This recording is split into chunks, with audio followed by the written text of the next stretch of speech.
La pluie avait un goût de rouille et de regret.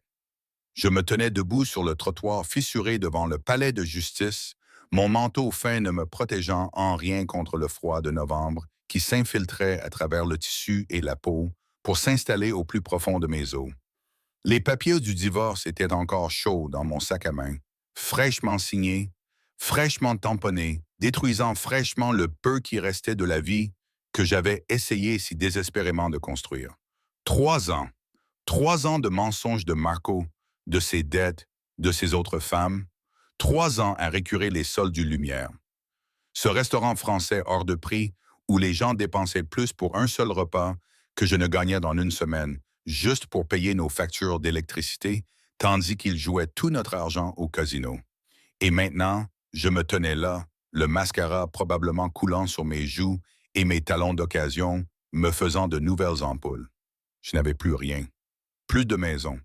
Il me l'avait prise lors d'une négociation tordue. J'étais trop épuisé pour me battre.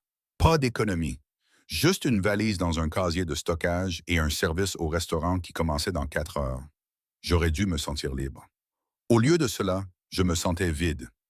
La ville bougeait autour de moi comme si je n'existais pas. Les taxis éclaboussaient les flaques d'eau. Les hommes d'affaires en costume coûteux passaient à toute vitesse sans me regarder. Le monde entier tournait tandis que je restais immobile, invisible. J'avais toujours été invisible. Pour Marco. Pour sa famille qui me regardait comme si j'étais de la saleté collée à ses chaussures. Pour tout le monde, sauf le personnel de cuisine du Lumière qui connaissait mon nom, parce que j'étais là 6 jours par semaine, souriant malgré la fatigue, faisant semblant que ma vie ne s'effondrait pas. J'ai serré mon manteau autour de moi et j'ai commencé à marcher. Je n'avais nulle part où aller. Mais rester immobile me semblait pire. Le Lumière était situé au cœur du quartier financier, avec ses lustres en cristal et ses sols en marbre, le genre d'endroit où les vieilles fortunes chuchotaient autour d'un verre de vin qui coûtait plus cher que mon ancien loyer mensuel.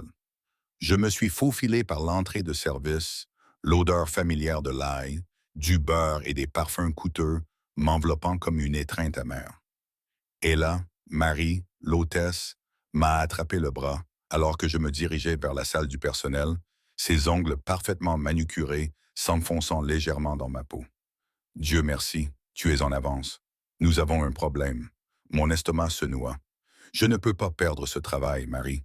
Pas aujourd'hui. Tu ne perds rien. Elle baissa la voix, jetant un coup d'œil vers la salle à manger principale. Mais nous avons besoin de toi en salle ce soir. Sophia s'était fait porter malade.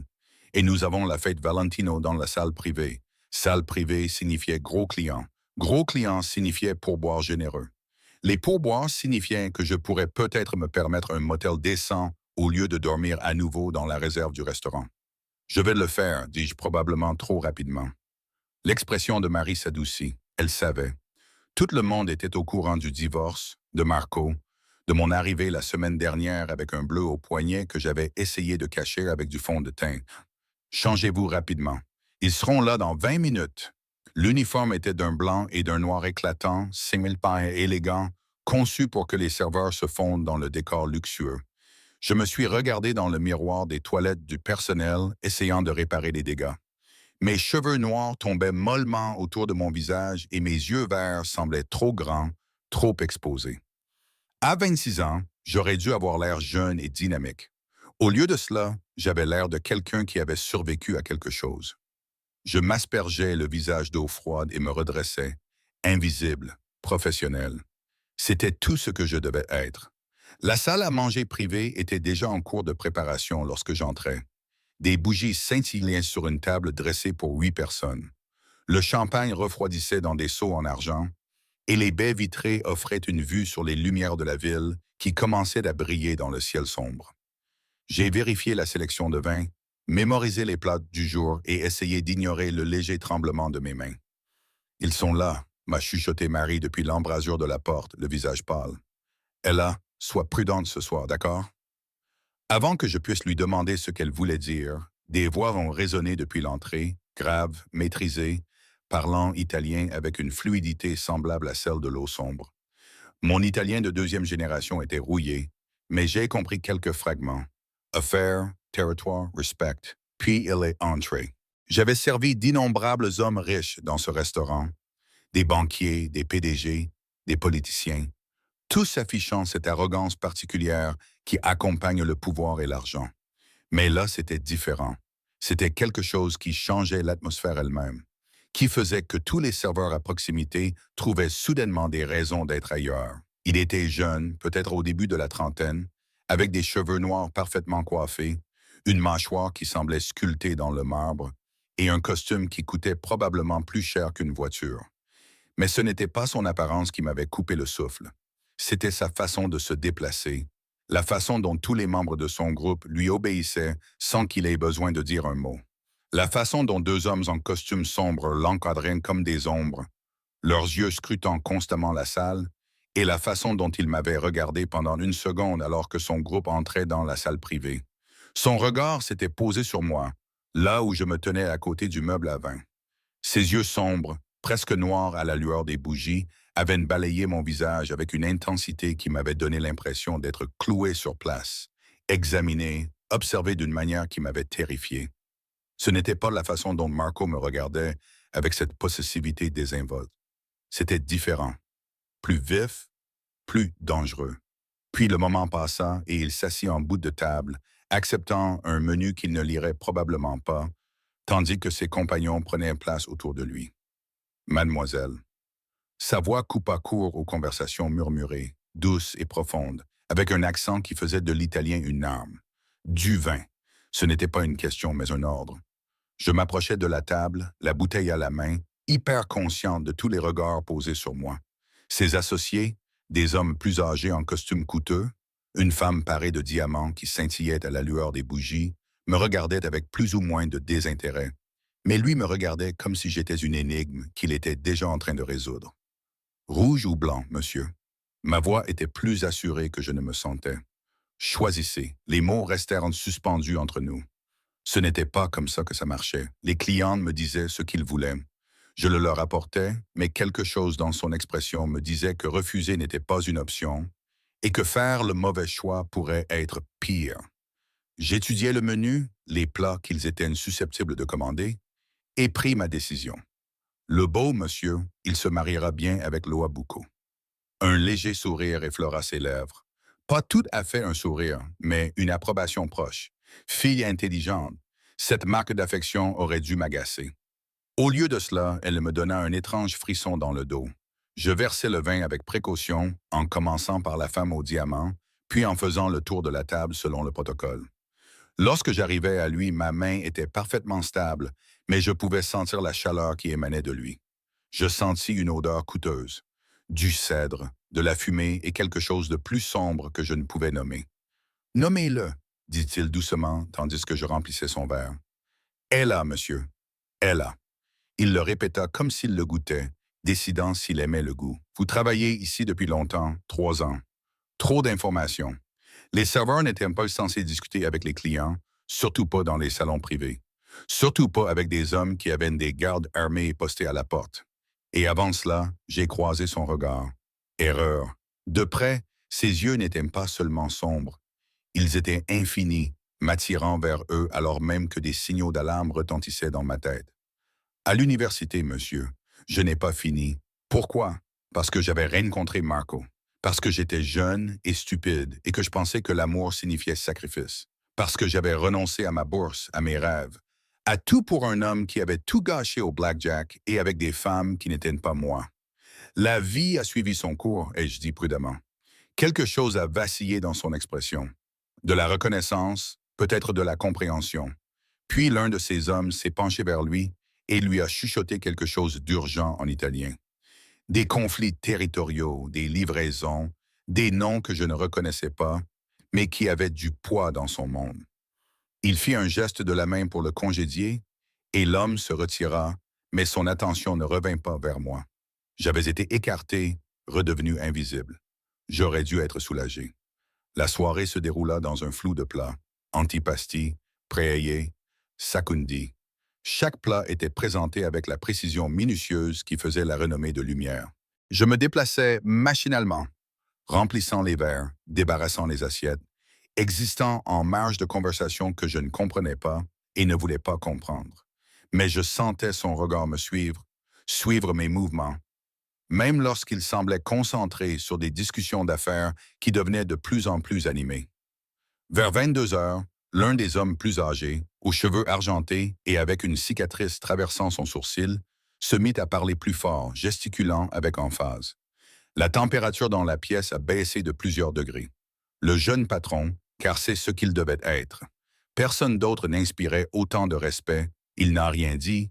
Il s'est contenté de fixer l'homme plus âgé avec une expression de fureur si froide que j'ai instinctivement reculé vers le mur. Assez.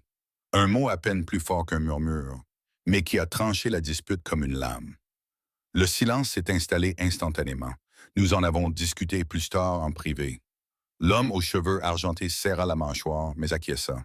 Je gardais les yeux baissés, remplissant les verres d'eau, essayant de me rendre invisible. Mais alors que je tendais la main vers le verre de la femme, ma manche heurta le bord de sa flûte à champagne. Tout ralentit. Le verre se renversa, le liquide doré se répandit sur la nappe blanche, éclaboussant la robe de créateur de la femme. Elle poussa un cri, bondit, lançant des jurons italiens comme du poison. Je suis vraiment désolé. J'ai attrapé des serviettes pour essayer d'éponger les dégâts, le cœur battant à tout rompre. Je suis vraiment désolé, maladroite. La main de la femme s'est envolée vers mon visage. Elle ne m'a jamais touché. Ses doigts se sont refermés sur son poignet à mi-chemin, arrêtant le coup à quelques centimètres de ma joue. Je ne l'avais même pas vu bouger, mais soudain, il était là, debout entre nous, sa prise sur son poignet suffisamment ferme pour la faire grimacer. Personne, dit-il doucement, ne touche dangereusement à mon personnel. Dante, elle a ruiné mon Valentino. La voix de la femme devint suppliante et enfantine. Dante, son nom était prononcé. Envoie-moi la facture, Isabella. Il relâcha son poignet et se tourna vers moi. De près, il était plus grand que je ne l'avais réalisé, large d'épaules, et la lumière des bougies projetait des ombres sur son visage qui le faisaient ressembler à une sculpture sortie de l'obscurité elle-même. Êtes-vous blessé? Non, je ne trouvais pas les mots. Les clients ne défendaient pas les serveurs, surtout pas les hommes qui semblaient pouvoir acheter et vendre des restaurants entiers sans se soucier des dépenses. Je vais bien. Je suis désolé. J'aurais dû faire plus attention. Vous travaillez trop dur, m'interrompit-il. Et d'une manière ou d'une autre, il le savait. D'une manière ou d'une autre, il avait vu ce que tout le monde avait manqué. L'épuisement, les cernes sous mes yeux, la façon dont mes mains tremblaient légèrement à cause du stress et du manque de sommeil. À quelle heure finissez-vous votre service? À 2 heures du matin. Mais prenez le reste de la nuit. Monsieur, je ne peux pas. J'ai besoin de ce travail. Vous serez payé. Il fit un signe de tête à l'un de ses gardes qui sortit immédiatement un portefeuille. Le double de votre tarif habituel. Considérez cela comme une compensation pour le comportement d'Isabella. Le garde posa des billettes de 500 dollars sur la table. 500 dollars. C'était plus que ce que je gagnais en 2 semaines. Je ne peux pas accepter ça. Même en disant cela, je pensais au loyer du garde-meuble, au motel, à combien de temps 500 dollars pourraient me permettre de tenir si je faisais attention. Tu peux, tu le feras. La main de Dante bougea légèrement, effleurant à peine le creux de mon dos, mais ce contact envoya une décharge électrique dans tous mes nerfs. Rentre chez toi, Ella. Repose-toi. Avant que je puisse protester, avant que je puisse réfléchir, il me guidait vers la porte, sa présence derrière moi à la fois terrifiante et étrangement rassurante. Marie nous regardait sortir, les yeux écarquillés, comme effrayés. Elle a fini pour ce soir, lui dit Dante d'un ton qui ne souffrait aucune discussion. Quelqu'un peut la raccompagner chez elle? Ce n'est pas nécessaire, commençai-je. Ce n'était pas une demande. 10 minutes plus tard, je me retrouvais à l'arrière d'une Mercedes noire, conduite par l'un des gardes de Dante, les lumières de la ville défilant derrière les vitres teintées. Le siège en cuir était si moelleux que je m'y enfonçais, et la fatigue me frappa comme un poids physique maintenant que l'adrénaline s'estompait. « Où allez-vous, mademoiselle? » demanda le chauffeur avec un fort accent anglais. Où vais-je? Je n'avais plus de domicile, juste un casier de stockage et un restaurant qui me laissait parfois dormir à l'arrière. Mais je ne pouvais pas le dire. Je ne pouvais pas montrer à quel point j'étais pathétique à un homme qui rapportait probablement tout à son patron. Le Sixth Street Motor Lodge, Mhm. Ai-je finalement répondu? C'était bon marché, relativement propre, et je pouvais me permettre 3 nuits avec l'argent de Dante. Le chauffeur a acquiescé et nous nous sommes engagés dans la circulation. J'ai appuyé mon front contre la vitre fraîche, essayant de donner un sens à cette soirée. Les yeux de Dante, sa main sur mon dos, la façon dont il m'avait défendu comme si cela comptait, comme si je comptais. Cela n'avait aucun sens. Les hommes comme lui ne remarquaient pas les femmes comme moi, à moins qu'ils ne veuillent quelque chose. Cette pensée me glaça le sang. Mais avant que je puisse y réfléchir davantage, le téléphone du chauffeur sonna. Il répondit rapidement en italien, d'un ton respectueux, soumis. Puis il me jeta un coup d'œil dans le rétroviseur et quelque chose changea dans son expression. Nous n'allions pas au motel. La voiture prit l'autoroute et en direction des aérodromes privés à l'extérieur de la ville. Mon estomac se noua. Excusez-moi, dis-je en essayant de garder une voix calme. Ce n'est pas la route pour Sixth Street. Changement de programme, mademoiselle. Le chauffeur croisa mon regard dans le rétroviseur, l'air désolé, mais déterminé. Ne vous inquiétez pas, vous êtes en sécurité. En sécurité. Ce mot sonna comme un mensonge alors que nous approchions d'un portail où des gardes nous laissèrent passer sans hésitation. Lorsque nous arrivâmes sur le tarmac où nous attendait un élégant jet privé, son escalier déployé semblait être à la fois une invitation et une menace. Dante se tenait au pied de cet escalier, les mains dans les poches, l'air de régner en maître sur la nuit. La voiture s'arrêta. Le chauffeur ouvrit ma portière et Dante sourit. Un vrai sourire cette fois, lent et prédateur, certain que j'irais vers lui. Bonjour, Ella, dit-il doucement. Nous devons parler de ton ex-mari. Le monde bascula. Marco. Il s'agissait de Marco. Je venais de sortir d'un cauchemar pour me retrouver dans une situation infiniment plus dangereuse. Mes jambes refusaient de bouger. Je restais figé sur la banquette arrière de la Mercedes, fixant Dante à travers la portière ouverte. Mon esprit passait en revue toutes les possibilités terribles. Les dettes de jeu de Marco. Les usuriers solitaires qui avaient commencé à appeler notre appartement, mon ancien appartement, à 3 heures du matin. Les hommes au regard vide qui s'étaient présentés 2 fois au restaurant, posant des questions à son sujet d'une voix qui promettait la violence. Je ne sais pas où il est, dis-je, détestant le tremblement de ma voix. Nous sommes divorcés depuis aujourd'hui. Je ne l'ai pas vu depuis 2 semaines et je ne veux pas le voir. Je ne cherche pas Marco. La voix de Dante a coupé court à ma panique, calme et maîtrisée. Il s'est approché d'un pas, et les lumières du hangar ont mis son visage en relief, avec ses angles, ses ombres, et quelque chose qui aurait pu être de l'inquiétude si des hommes comme lui en étaient capables. Je cherche quelque chose qu'il m'a volé, quelque chose dont vous pourriez avoir connaissance d'un temps. Je ne sais rien, les mots sortiront trop vite. Marco ne m'a rien dit de ses affaires. Il ne m'a rien dit de ses dettes, ni de ses jeux d'argent, ni... Je pris conscience que j'en disais trop. Je montrais trop de faiblesse à un homme qui se nourrissait probablement de faiblesse au petit déjeuner. Respire, Ella. Il s'accroupit à côté de la voiture, se mettant à la hauteur de mes yeux. Ce geste était tellement inattendu que j'ai effectivement respiré. Je ne vais pas te faire de mal. Mais j'ai besoin d'informations, et cette conversation doit rester privée. Viendras-tu avec moi de ton plein gré, ou dois-je insister? La question était polie, mais elle cachait une détermination de faire. J'ai pensé à m'enfuir. Le chauffeur se tenait toujours près de la porte, et au moins 3 autres hommes étaient visibles près du jet, tous avec le même calme dangereux que les gardes du dîner de Dante. Je ne ferai pas 3 mètres. Ai-je le choix? Demandai-je doucement.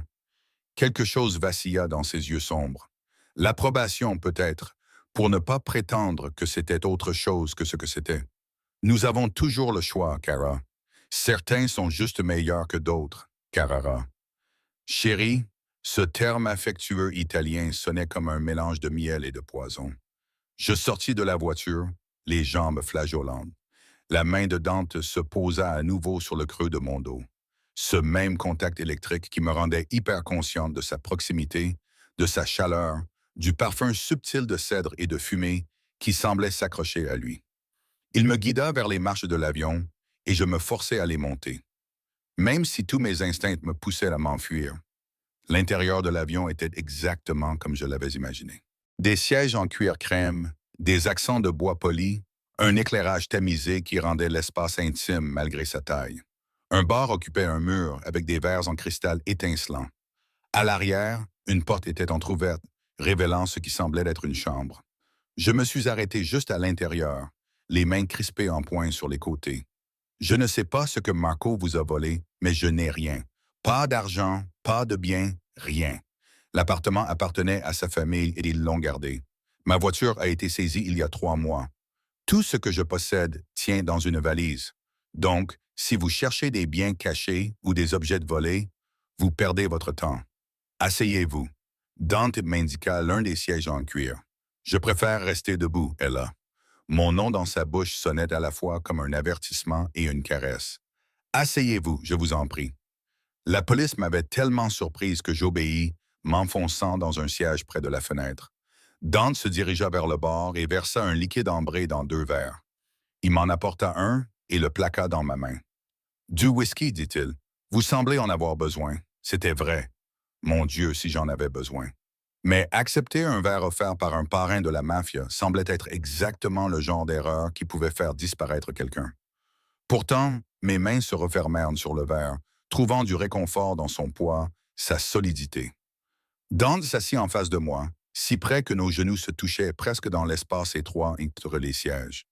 Il but une gorgée de whisky, me regardant par-dessus le bord du verre avec ses yeux d'un noir impossible.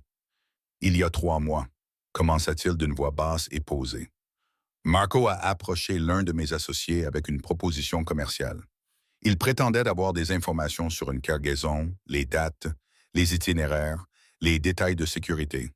Des informations qu'un joueur invétéré sans relation criminelle n'aurait jamais pu obtenir. Mon estomac s'est glacé. Je ne sais rien des cargaisons ou... Laissez-moi finir. Pas d'un ton dur, mais suffisamment ferme pour que je me taise. Mon associé, contre mes ordres explicites, a payé 50 000 $ à Marco pour ces informations. La cargaison a été interceptée. Nous avons perdu 2 millions de marchandises et 3 hommes. Sa mâchoire s'est crispée de manière presque imperceptible. Les hommes comptent plus que l'argent. 3 hommes sont morts à cause de Marco. Je suis désolé, ai-je murmuré, même si mes excuses me semblaient catastrophiquement insuffisantes. Mais je jure que je ne savais pas.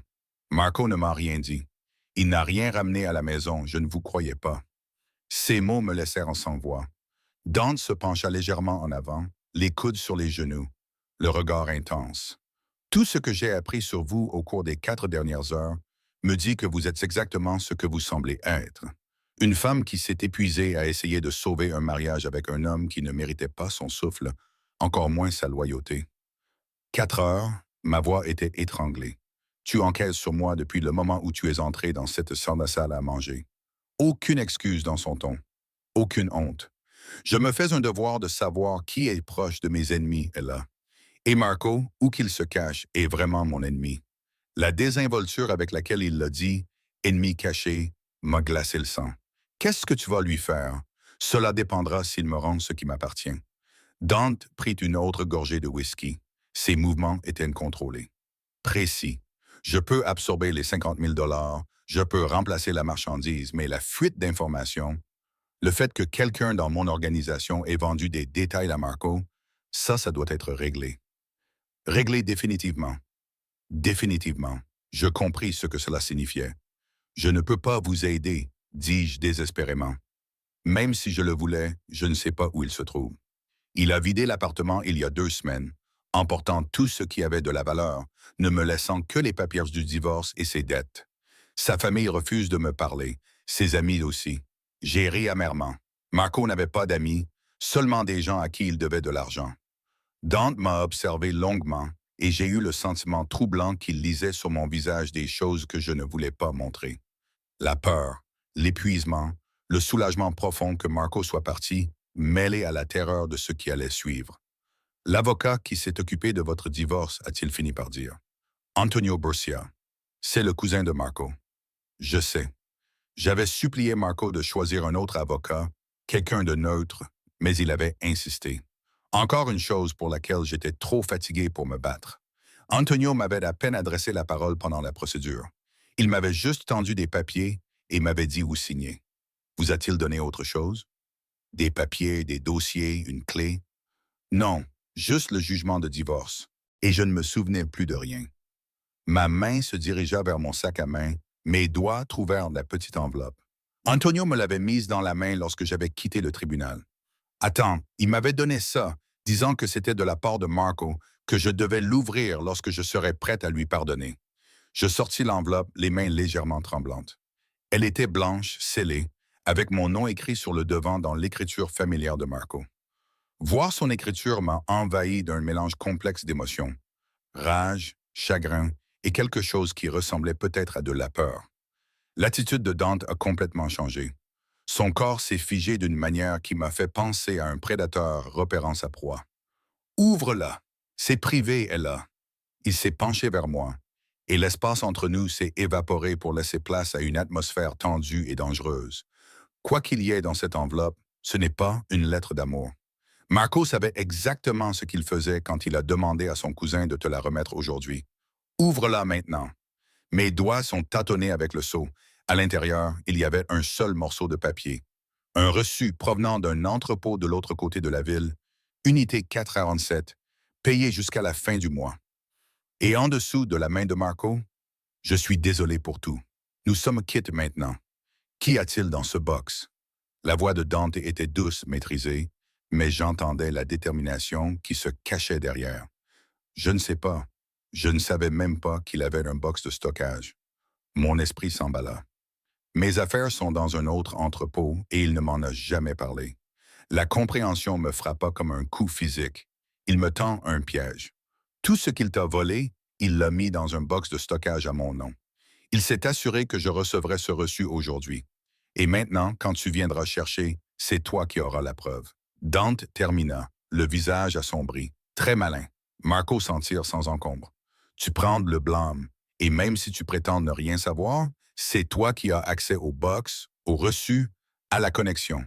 La terreur me serra la gorge. Je ne savais pas. Tu dois me croire, je ne ferai jamais ça. Je sais. Sa main bougea, ses doigts effleurèrent mon genou dans un geste qui aurait dû être réconfortant, mais qui, au contraire, fit monter la chaleur en moi.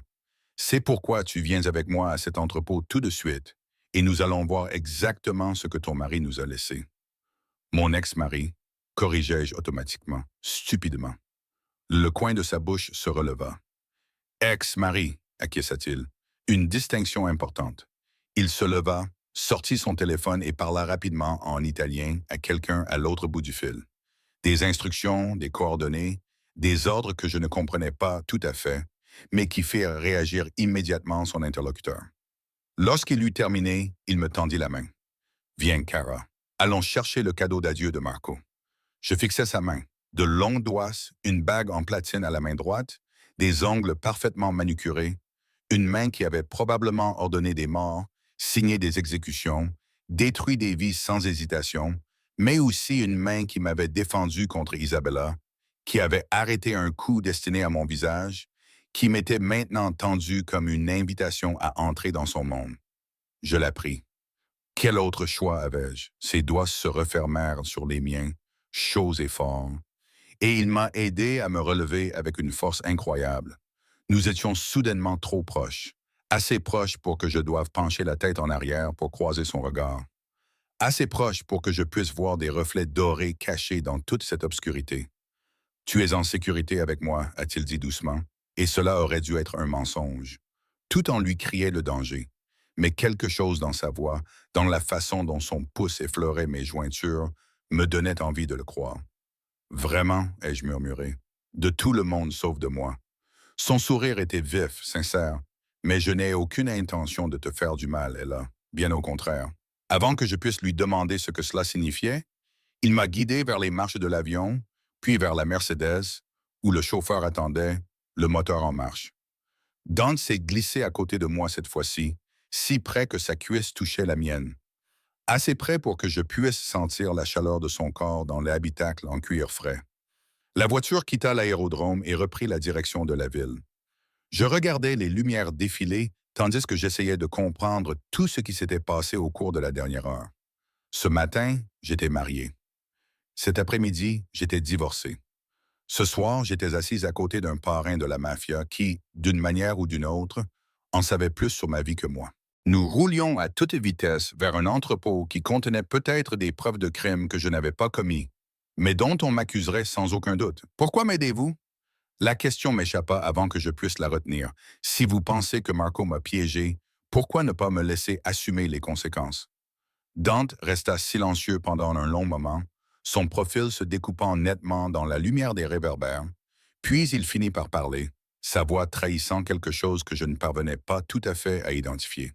Parce que lorsque je suis entré dans cette salle à manger ce soir et que je vous ai vu là, debout, comme si vous aviez survécu à une guerre, quelque chose en moi a reconnu quelque chose en vous.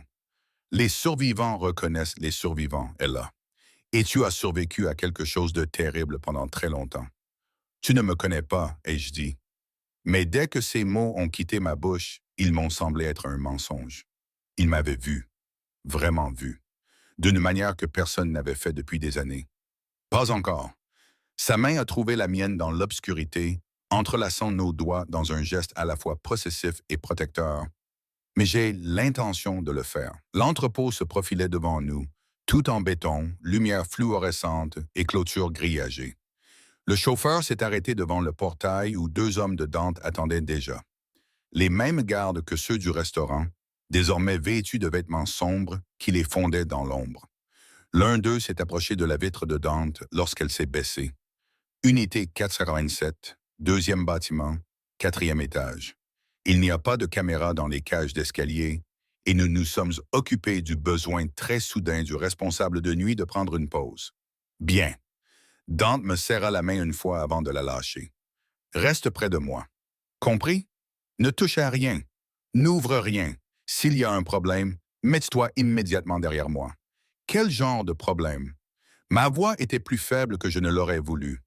Le genre qui implique des gens qui ne veulent pas que nous trouvions ce que Marco a laissé derrière lui. Il ouvrit sa porte, puis s'arrêta, se retournant pour me regarder avec une intensité qui me coupa le souffle. Je pensais ce que j'ai dit. Cara, tu es en sécurité avec moi. Je protège ce qui m'appartient. Ce qui m'appartient? Ces mots auraient dû m'offenser. J'aurais dû rétorquer que je n'étais pas à lui, ni à personne, mais quelque chose dans sa façon de les prononcer, comme un serment, comme une promesse écrite dans le sang et les ténèbres, fit battre mon cœur à tout rompre pour des raisons bien différentes de la peur. Je le suivis dans le bâtiment, flanqué de ses gardes, entouré d'une aura de violence contrôlée, qui fit fuir les autres utilisateurs du garde-meuble de fin de soirée, sans même croiser son regard. Nous avons gravi des escaliers qui sentaient la poussière et l'huile de moteur, passant devant des unités qui contenaient les affaires oubliées d'autres personnes, leurs vies abandonnées, jusqu'à ce que nous atteignions le quatrième étage. L'unité 447 se trouvait au bout d'un couloir faiblement éclairé. Dante a tendu la main, le reçu. Il devrait y avoir un code. Je lui ai donné le papier avec des doigts tremblants. Il a tapé des chiffres sur la serrure électronique et celle-ci s'est ouverte avec un clic qui ressemblait à un signe du destin. La porte s'est ouverte, révélant un espace de 10 mètres sur 10 rempli de boîtes, de caisses et de paquets emballés dans du plastique qui, même moi, savait qu'il contenait de la drogue, des armes ou pire encore. Christo a soufflé l'un des gardes. Mais l'attention de Dante n'était pas tournée vers la contrebande. Elle était tournée vers le dossier posé sur la boîte la plus proche, un épais dossier en papier craft sur lequel était écrit mon nom de la main de Marco. Il le prit avec précaution, l'ouvrit, et son expression devint glaciale. « Qu'est-ce que c'est? » demandai-je, même si une partie de moi ne voulait pas le savoir. Dante tourna le dossier pour que je puisse le voir. À l'intérieur se trouvaient des documents, des relevés bancaires, des titres de propriété, des papiers de transfert, tous à mon nom, tous montrant des transactions que je n'avais jamais effectuées, des achats que je n'avais jamais autorisés, des liens avec des entreprises criminelles dont je n'avais jamais entendu parler. Marco ne s'était pas contenté de me désigner comme titulaire de son entrepôt. Il avait passé 3 ans à constituer un dossier qui me faisait passer pour son partenaire, sa complice consentante dans tout ce qu'il faisait. Si quelqu'un menait l'enquête, si les forces de l'ordre ou des criminels rivaux venaient chercher des preuves, tout indiquerait vers moi. Il m'a détruite, murmurai-je, réalisant toute l'horreur de la situation. Même en partant, il m'avait détruite. Dante serra les mâchoires et quand il me regarda, je vis la rage brûler dans ses yeux sombres. Pas contre moi, mais pour moi. Non, dit-il doucement d'un ton dangereux. Il a essayé de te détruire, mais il a commis une erreur cruciale. Quelle erreur? Il prit mon visage entre ses mains, son pouce effleurant ma pommette dans un geste si doux que mes yeux se remplirent de larmes que je refusais de verser. Il t'a conduite jusqu'à moi, et maintenant tu es sous ma protection, que tu le veuilles ou non. Quiconque viendra te chercher devra d'abord passer par moi. Ces mots auraient dû me terrifier. Au contraire, ils me semblèrent être la première chose rassurante que j'avais entendue depuis des années. Dehors, des sirènes se mirent à retentir au loin, se rapprochant de plus en plus. L'un des gardes jura en italien. Patron, nous devons partir maintenant. L'expression de Dante resta impassible. Il sortit son téléphone, prit des photos de tous les documents contenus dans le dossier, puis y mit calmement le feu avec un briquet qu'il avait dans sa poche. Nous avons regardé le piège soigneusement tendu par Marco partir en fumée. L'unité? Demanda le garde avec insistance. Laissez-la. Dante me prit la main et m'entraîna vers les escaliers alors que les sirènes devenaient assourdissantes. Elle est suffisamment vide sans les documents. Plus rien ne la relie à elle maintenant. Nous avons couru à travers le bâtiment, mes talons claquant frénétiquement contre le béton, la main de Dante fermement agrippée à la mienne, son corps positionné pour me protéger de tout ce qui pouvait nous poursuivre. J'entendais des cris, des bruits de pas, le chaos d'une descente de police qui se déroulait exactement comme Marco l'avait prévu. Juste après s'être assuré que j'avais le reçu, juste après s'être assuré que je serais prise en flagrant délit. Mais nous avons foncé vers une sortie latérale que je n'avais pas remarquée auparavant, dans une ruelle où la Mercedes nous attendait, le moteur en marche. Dante m'a pratiquement jeté sur la banquette arrière, se glissant derrière moi, et le chauffeur s'est éloigné du trottoir avec une précision qui venait de l'entraînement. À travers la vitre arrière, j'ai vu les voitures de police encercler l'entrepôt, j'ai vu les agents se précipiter à l'intérieur, et j'ai su avec une certitude absolue que si Dante n'avait pas été là, s'il n'avait pas brûlé ses documents, je serais menotté en ce moment, faisant face à des accusations contre lesquelles je ne pourrais pas me défendre. Tu m'as sauvé, ai-je murmuré en me tournant vers lui dans l'obscurité de la voiture. Pourquoi? La main de Dante a de nouveau trouvé mon visage, son toucher incroyablement doux pour un homme capable d'une telle violence. Parce qu'au moment où je t'ai vu ce soir, épuisé et meurtri, mais toujours debout, toujours en vie, toujours en train de te battre, j'ai su que c'était à moi de te protéger, à moi de te garder, a-t-il dit en passant son pouce sur ma lèvre inférieure. Et malgré tout, une vague de chaleur m'a envahi. Et je protège toujours ce qui m'appartient, Kara. Toujours. La possessivité de ces mots aurait dû me faire fuir. Au lieu de cela, je me suis penché vers lui comme une fleur se tournant vers le soleil, affamé de chaleur après des années passées dans l'ombre froide de Marco. Où allons-nous? Demandai-je doucement. Son sourire était sombre, prometteur, absolument certain. À la maison, ma maison, où tu resteras jusqu'à ce que je décide que tu peux partir en toute sécurité. Pas avant que je le décide. Avant qu'il ne décide que j'échangeais une cage contre une autre, une forme de captivité contre quelque chose d'infiniment plus dangereux. Mais alors que la main de Dante glissait dans mes cheveux, que son front se pressait contre le mien dans l'obscurité de la voiture lancée à toute vitesse, que les sirènes s'estompaient derrière nous et que les lumières de la ville se fondaient en traînées dorées et blanches, je ne pouvais m'empêcher de m'en moquer. Pour la première fois en 3 ans, je me sentais en sécurité. Même si cette sécurité était enveloppée de ténèbres et de dangers, et du toucher possessif d'un homme qui venait de me revendiquer comme sienne, sans me demander la permission.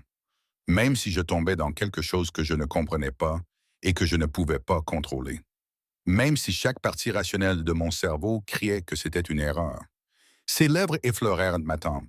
À peine un baiser, plutôt une promesse. Dors, Ella. Je te réveillerai quand nous arriverons.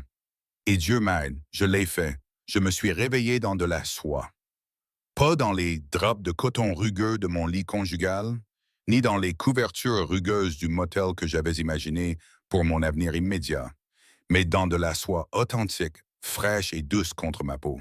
Pendant un moment de désorientation, j'ai cru que je rêvais, que toute la nuit n'avait été qu'une hallucination provoquée par l'épuisement, le stress, le divorce et trop de double garde. Puis j'ai ouvert les yeux.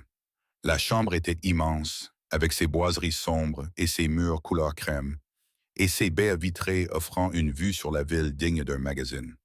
La lumière de l'aube filtrait à travers les rideaux transparents, peignant tout dans des tons de rose et d'or. Le lit dans lequel j'étais allongé aurait pu accueillir confortablement 4 personnes, ses montants sombres s'élevant vers un plafond décoré de moulures subtiles, et j'étais encore entièrement habillé, jusqu'à mes chaussures, allongé sur les couvertures comme si Dante m'avait simplement déposé là et était parti. Mon sac à main était posé sur la table de chevet. Mon manteau était suspendu à une chaise à proximité. Tout était exactement comme avant, sauf que je me trouvais dans la maison d'un inconnu. La maison d'un inconnu dangereux, sans aucun souvenir de mon arrivée.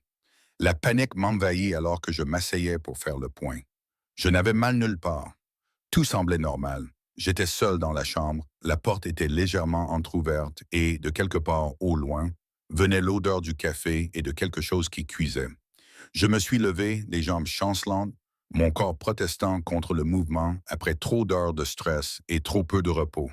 Une porte à ma gauche révélait une salle de bain attenante plus grande que mon ancienne chambre, tout en marbre et en chrome, avec une douche qui semblait sortir d'un spa. Je vis mon reflet dans le miroir et reconnus à peine la femme qui me regardait.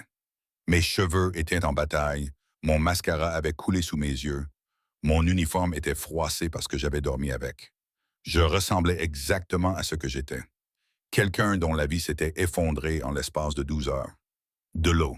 J'avais besoin d'eau. J'avais besoin de me laver le visage. J'avais besoin de réfléchir clairement à la suite des événements. Car rester ici dans la maison de Dante, sous sa protection, avait un prix. Les hommes comme lui ne faisaient rien par gentillesse. Il y avait toujours une attente, toujours une dette à payer. Je me suis aspergé le visage d'eau froide, essayant d'effacer les traces de la veille. Mes mains tremblaient légèrement tandis que je les séchais avec une serviette plus douce que toutes celles que j'avais jamais eues. Toute dans cette salle de bain, cette chambre, cette vie témoignait d'une richesse tellement au-delà de ma compréhension que j'avais l'impression d'être sur une autre planète. Un coup à la porte de la chambre me fit sursauter.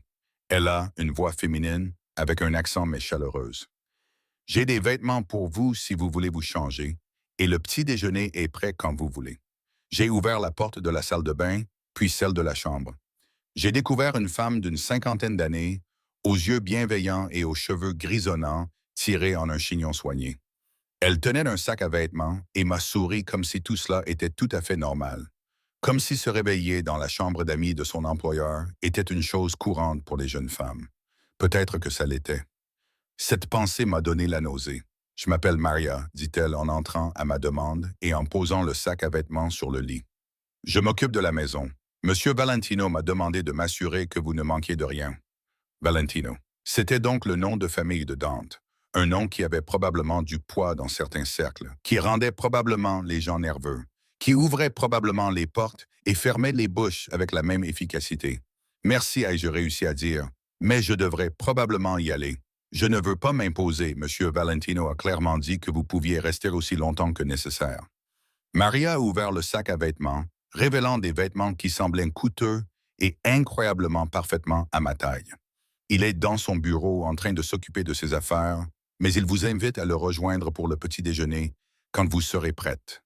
Pas de précipitation, a-t-elle ajouté en voyant mon expression. Prenez votre temps, prenez une douche si vous le souhaitez. La maison est sûre, Ella. Vous êtes en sécurité ici. Tout le monde n'arrêtait pas de dire que j'étais en sécurité, comme si le répéter suffisamment de fois allait le rendre vrai et que je cesserais de me sentir prise au piège dans un endroit magnifique dont je ne savais pas comment m'échapper. Mais la gentillesse de Maria semblait sincère, et l'idée de prendre une bonne douche était trop tentante pour y résister.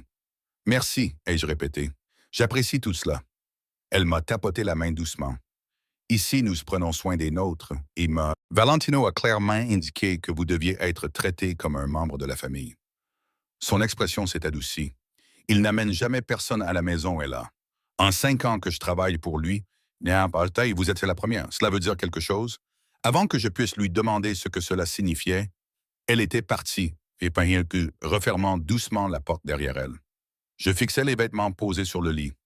Des jeans de marque, un pull en cachemire doux d'un vert profond, des sous-vêtements encore dans leur emballage et même des chaussettes. Tout ce dont j'avais besoin, est exactement la ma taille, achetée entre la nuit dernière et ce matin, avec une efficacité qui témoignait de ressources que je ne pouvais même pas imaginer. La douche était divine.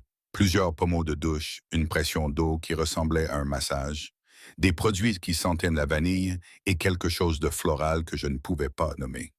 Je suis resté sous l'eau chaude plus longtemps que nécessaire, lavant le tribunal, l'entrepôt et la trahison finale de Marco.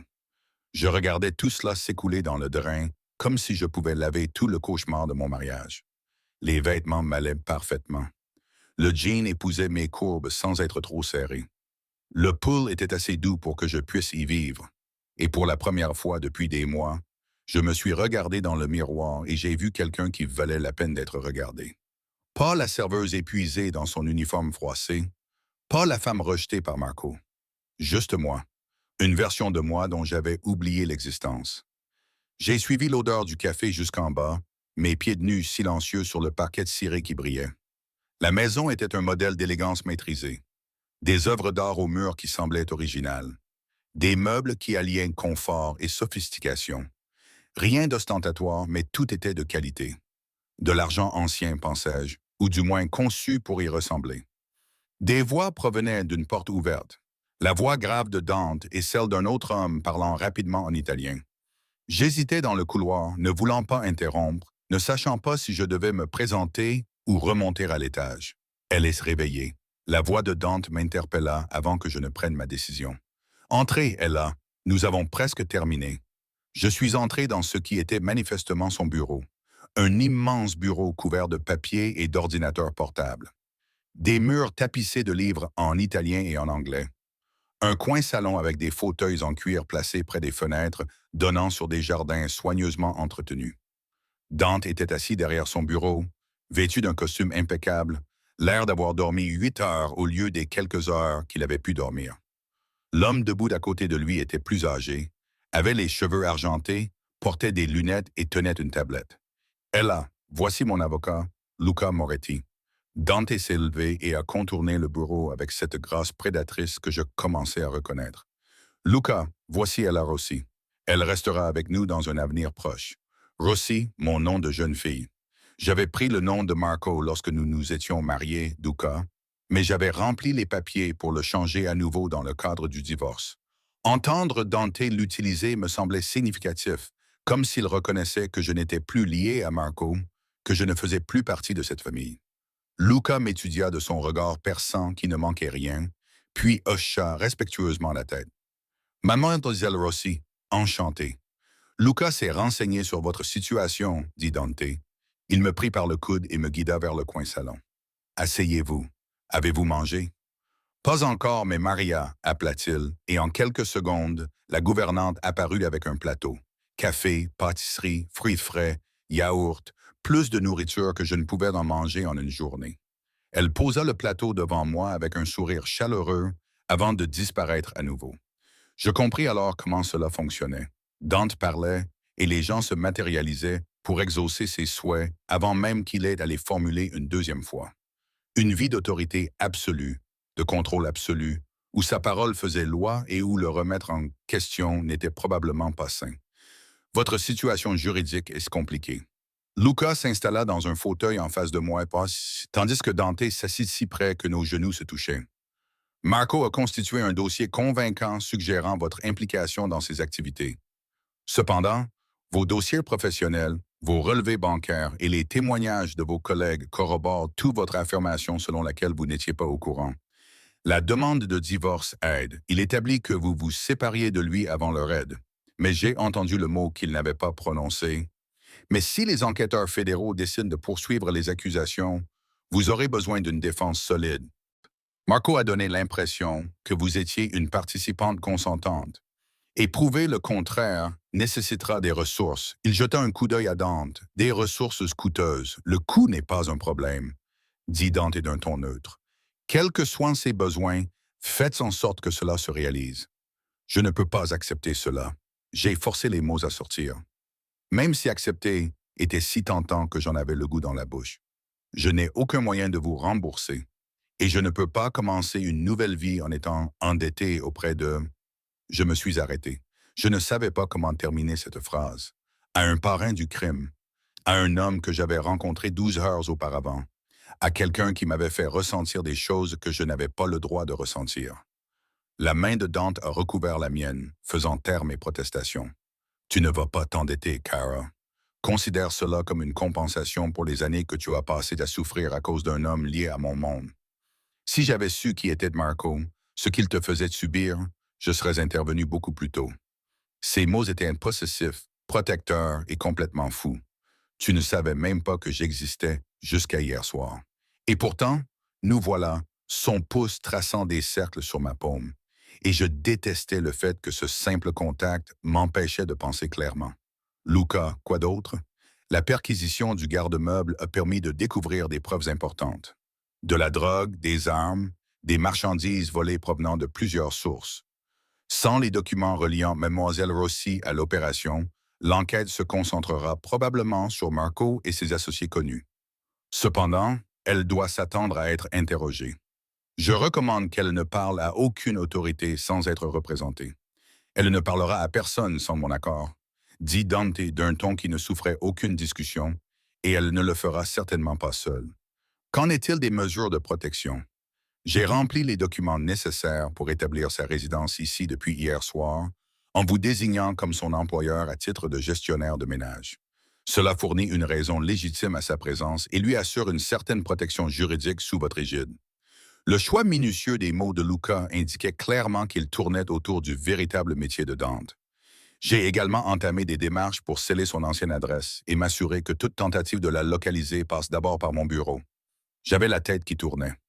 Attendez, vous dites que je travaille pour Dante maintenant et que je vis ici? Quand est-ce que j'allais être consulté à ce sujet?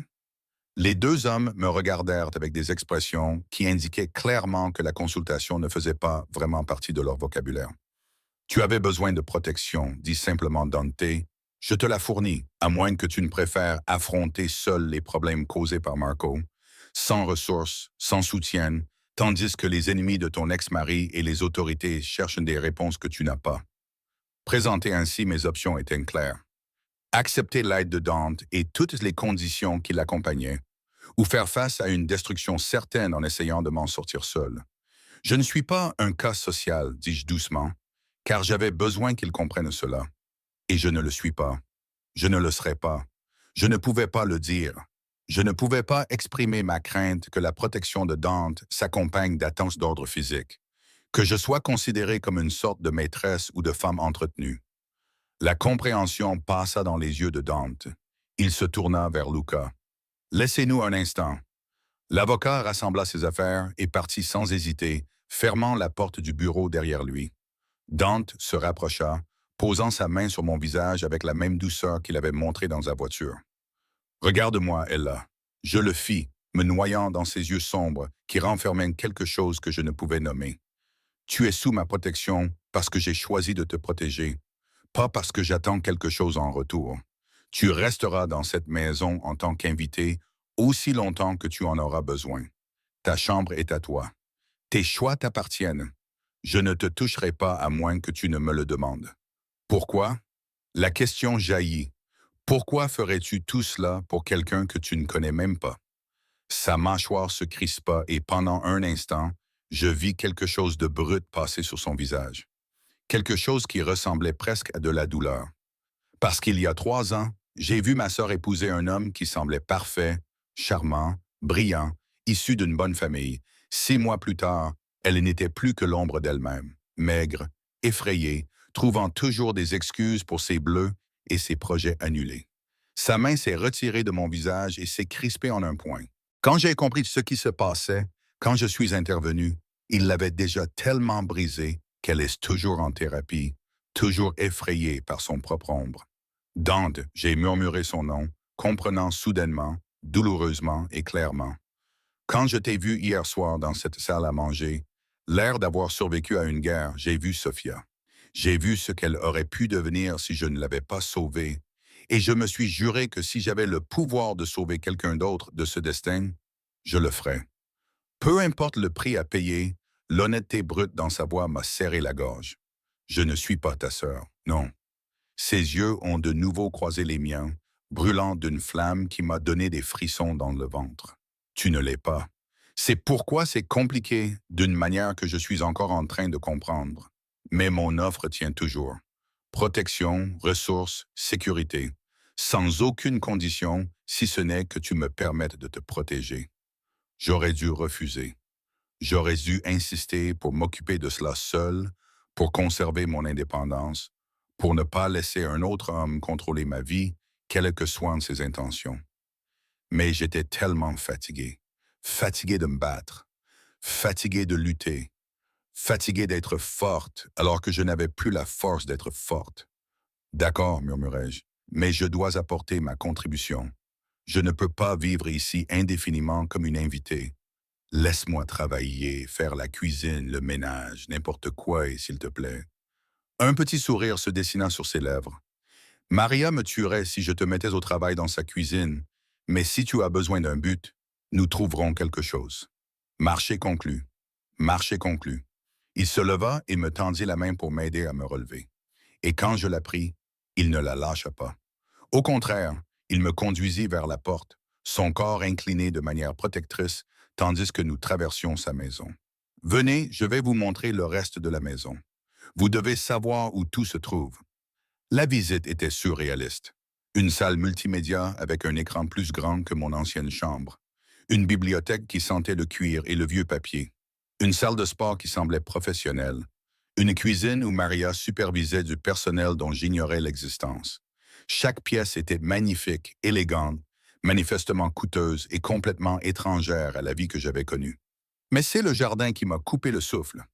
Nous avons franchi des portes-fenêtres pour accéder à une terrasse qui donnait sur des hectares de jardin soigneusement entretenus, des fleurs dont je ne connaissais pas le nom, des allées de pierre serpentant à travers des espaces verts, une fontaine au loin qui reflétait la lumière du matin.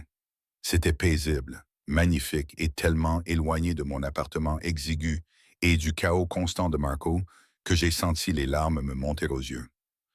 Tu peux venir ici quand tu veux, m'a dit Dante doucement, se tenant assez près de moi pour que je sente sa chaleur.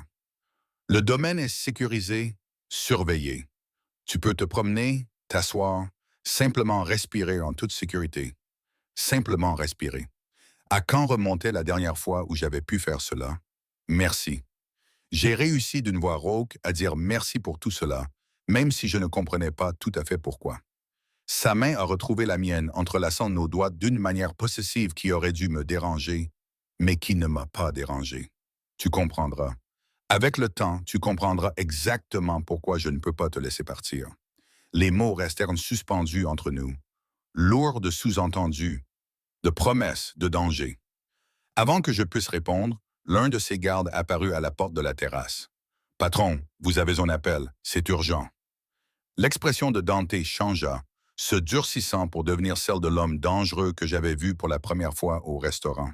« Vas-y, explore les lieux, m'a-t-il dit en me serrant la main une fois avant de la lâcher. Je te retrouverai quand j'aurai fini. Je l'ai regardé disparaître dans la maison, j'ai regardé le garde le suivre avec une précision militaire, et je me suis retrouvé seul dans un jardin qui ressemblait à la fois à un paradis et à une prison. Mon téléphone a vibré dans ma poche. J'avais oublié que je l'avais sur moi. 3 appels manqués de Marie, du restaurant, 2 messages vocaux provenant de numéros que je ne reconnaissais pas, et un SMS provenant d'un numéro inconnu qui me glaça le sang. J'ai apprécié le spectacle hier soir, Ella. Dis à Valentino que sa protection ne durera pas éternellement. Marco te salue. Ma main tremblait tellement que j'ai failli laisser tomber le téléphone. Marco savait où j'étais. Il savait que j'étais avec Dante. Il en savait assez pour envoyer des menaces qui ressemblaient à des promesses. Je me suis retourné pour chercher des caméras, des gardes, tout signe indiquant que j'étais surveillé. Le jardin m'a soudain semblé exposé, vulnérable, sa beauté se transformant en menace. Dante. J'ai couru vers la maison, le cœur battant à tout rompre, la peur me serrant la gorge. Dante, il est sorti de son bureau, s'avançant déjà vers moi avec des gardes surgissant de nulle part, et son expression m'a fait comprendre qu'il savait, d'une manière ou d'une autre, qu'il avait anticipé cela. Je lui ai tendu le téléphone, les mains tremblantes. Il a lu le message et son visage est devenu glacial, plus froid que je ne l'avais jamais vu, plus froid que je ne l'aurais cru possible. Ramenez Luca ici immédiatement, a-t-il dit à un garde. À un autre, il a ajouté, je veux que la surveillance soit doublée. Personne n'entre ou ne sort sans mon autorisation express. Et je veux savoir où se trouve Marco dans l'heure qui suit. Son regard croisa le mien, et sous la glace, il y avait du feu, et quelqu'un devait découvrir comment il avait obtenu son numéro et brûler cette source. Il m'attira contre sa poitrine, un bras autour de moi, tout en continuant à donner des ordres au-dessus de ma tête. Je pressai mon visage contre sa chemise, respirant le cèdre et la fumée, laissant sa force me soutenir alors que mes jambes menaçaient de se dérober sous moi. Il ne va pas s'arrêter, murmurai-je. Il va continuer l'avenir. Qu'il vienne. La voix de Dante grondait dans sa poitrine, sombre et prometteuse. Qu'il essaye. Il apprendra très vite que toucher ce qui m'appartient est la dernière erreur qu'il commettra. Ce qui m'appartient, encore une fois, ces mots possessifs, absolus, terrifiants. Et que Dieu me vienne en aide. Je voulais être sienne. Je voulais la protection, la sécurité, la certitude que quelqu'un d'assez puissant, d'assez dangereux se dresserait entre moi et le monde qui voulait me détruire. Même si cela signifiait appartenir à un homme qui régnait par la peur et la violence. Même si cela signifiait échanger une forme de captivité contre une autre. Parce qu'au moins, cette cage était dotée de jardins, de draps de soie, d'un homme dont le toucher me faisait me sentir vivante plutôt qu'invisible. Au moins, cette fois, c'était moi qui choisissais le piège. Les lèvres de Dante effleurèrent ma tempe. À peine un baiser. « Ne fais pas tes valises, murmura-t-il contre ma peau. Tu ne vas nulle part, Kara. Pas maintenant. Jamais. La détermination dans sa voix aurait dû me terrifier. Au lieu de cela, j'avais l'impression de rentrer chez moi. Les 3 jours suivants se déroulèrent dans une étrange suspension de la réalité. La maison de Dante devint mon univers, une forteresse dorée où des gardes armés patrouillaient des périmètres invisibles et où chaque fenêtre était équipée de vitres pare-balles. Je ne l'aurais pas remarqué si Maria ne me l'avait pas signalé en me montrant comment fonctionnait la climatisation. Je vivais dans une bulle de sécurité forcée, entouré d'un luxe que je n'aurais jamais imaginé. Pendant ce temps, quelque part à l'extérieur de ces murs, les hommes de Dante traquaient Marco, et les menaces de Marco devenaient de plus en plus audacieuses. 2 autres messages étaient arrivés avant que le technicien de Dante n'intervienne. Un jeune homme discret nommé Nico, qui semblait trop innocent pour faire partie d'une organisation criminelle, effaça mon téléphone et m'attribua un nouveau numéro connu uniquement des personnes en qui Dante avait confiance. Les messages étaient pires que le premier. Des menaces explicites, des descriptions de ce que Marco ferait s'il mettait la main sur moi, des promesses que la protection de Dante n'était que temporaire, que je finirais par me retrouver seul et vulnérable à nouveau. Chaque message avait rendu l'expression de Dante plus froide, ses ordres plus sévères, son cercle autour de moi plus étroit. Je me trouvais maintenant assise dans la bibliothèque, recroquevillée dans un fauteuil en cuir avec un livre que je ne lisais pas, regardant la pluie ruisseler sur les fenêtres tandis que le tonnerre grondait au loin. La lumière de l'après-midi était grise et lourde, à l'image de mon humeur. 3 jours de sécurité, de confort, sans avoir à travailler jusqu'à l'épuisement, et j'étais agité, à bout de nerfs, avec une énergie inutilisée et des questions sans réponse. Tu n'as pas tourné une page depuis 20 minutes. Je sursautais, manquant de laisser tomber le livre. Dante se tenait dans l'embrasure de la porte, appuyé contre le cadre, sans veste et les manches retroussées, ressemblant moins à un parrain du crime qu'à un mannequin sorti d'un magazine. Il était resté enfermé dans son bureau depuis l'aube, prenant des appels et rencontrant des hommes qui allaient et venaient comme des ombres. Et c'était la première fois que je le voyais de toute la journée. Je ne lisais pas vraiment, ai-je admis en fermant le livre. Je réfléchissais, c'est tout. Il s'est approché de moi avec cette grâce fluide, a tiré un pouf et s'est assis pour que nous soyons à la même hauteur. Sa proximité faisait toujours battre mon cœur et me rendait hyper consciente de chaque détail. La barbe naissante sur sa mâchoire, la façon dont ses yeux sombres reflétaient la lumière grise, la force maîtrisée dans chacun de ses mouvements. Je pensais à quoi? Sa voix était plus douce que je ne l'avais jamais entendue, plus douce, comme s'il manipulait quelque chose de fragile, au fait que cela ne pouvait pas durer. Les mots ont jailli avant que je puisse les retenir. Marco est toujours là-bas. L'enquête est toujours en cours. À terme, Je devrais affronter la réalité, témoigner ou me cacher pour toujours. Ou, je fis un geste désespéré vers la pièce somptueuse qui nous entourait. Je ne peux pas vivre indéfiniment dans cette magnifique prison. Dante, ce n'est pas une vraie vie. Quelque chose passa sur son visage. De la douleur peut-être, ou de la frustration. Tu te sens prisonnière ici? Non, oui. Je ne sais pas. Je me levais, j'avais besoin de bouger. D'espace pour réfléchir. Tu as été incroyablement gentil. Cette maison, les vêtements, la protection, c'est plus que je n'aurais pu espérer. Mais je ne suis pas stupide. Je sais qui tu es, ce que tu fais. Je sais qu'accepter ton aide signifie que je suis désormais empêtré dans ton monde. Et je ne sais pas comment m'en sortir sans finir morte ou en prison. Dante se leva également, comblant la distance que j'avais essayé de créer. Et si vous ne vous débrouilliez pas, mon cœur s'est arrêté. Quoi? Et si vous restiez? Sa main a trouvé mon visage relevant mon menton pour que je le regarde dans les yeux. Pas en tant qu'invité, pas en tant que personne sous protection temporaire, mais en tant que personne qui appartient à cet endroit, à ma maison, à ma vie. Dante, laissez-moi finir. Son pouce a tracé ma pommette, et j'ai détesté la façon dont je me suis penché vers lui, malgré toutes les raisons logiques de ne pas le faire. Je t'ai observé pendant 3 jours, te déplaçant dans cette maison comme un fantôme, effrayé de toucher quoi que ce soit, effrayé de revendiquer un espace comme tien, et j'ai passé 3 jours à essayer de me convaincre que mon intérêt pour toi était purement protecteur, que j'essayais simplement de te sauver du désordre causé par Marco.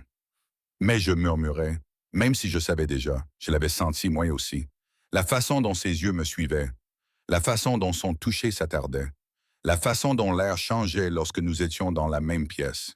Mais je mentirais. Son autre main a trouvé ma taille, me tirant vers lui jusqu'à ce que nos corps se touchent presque. Dès l'instant où tu es entré dans cette salle à manger, épuisé, meurtri, mais toujours debout, je t'ai désiré.